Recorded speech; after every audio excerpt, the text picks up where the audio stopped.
Prej sot, në këtë sportelin këtu, qytetarët do të kenë mundësi të drejtohen me kërkesat e tyre për ndryshim dhe korrigjim të të dhënave që lidhen ekskluzivisht me sistemin SafeCity. Deri në mesditë, 10 qytetarë janë drejtuar në këtë sportel për të kërkuar ndryshimin e të dhënave për kontakt, apo në rast se kanë marrë njoftime me të dhëna të pasakta. Do të punoj çdo ditë nga ora 8 deri në 17, do të mund të dorëzojnë kërkesat për ndryshimin e të dhënave për kontakt, që kanë dorëzuar gjatë regjistrimit të veturave, nëse kanë ndodhur një ndryshim ose në rast se kanë marrë një njoftim me të dhëna të pasakta. Njësoj si njoftime që vijnë nga sistemi SafeCity, edhe formulari i kërkesës për ndryshim dhe korrigjim është vetëm në gjuhën maqedonase.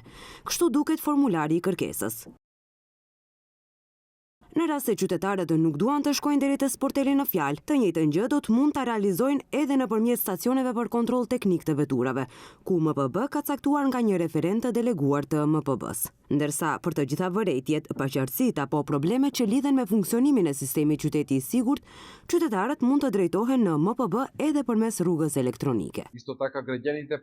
Po ashtu qytetarët përmes postës elektronike në bezbedengrad@moi.gov.mk do të mund të dërgojnë vërejtje me shkrim nëse kanë paqartësi, pyetje ose probleme lidhje me funksionimin dhe zbatimin e sistemit qyteti sigurt, ku të gjitha vërejtjet të dorëzuara do të regjistrohen dhe do të shqyrtohen sipas procedurave të përcaktuara, me qëllim përmirësimin e funksionimit dhe një komunikim më efikas me qytetarët. Zbatimi plot i sistemit SafeCity me shqiptim të dënimeve për shkeljet e evidentuara nga kamerat e sigurisë fillon nga 1 shkurti.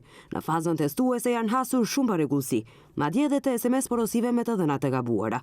Autoritetet zotohen se përpara fillimit zyrtar do të eliminohen të gjitha parregullsitë evidentuara në sistem.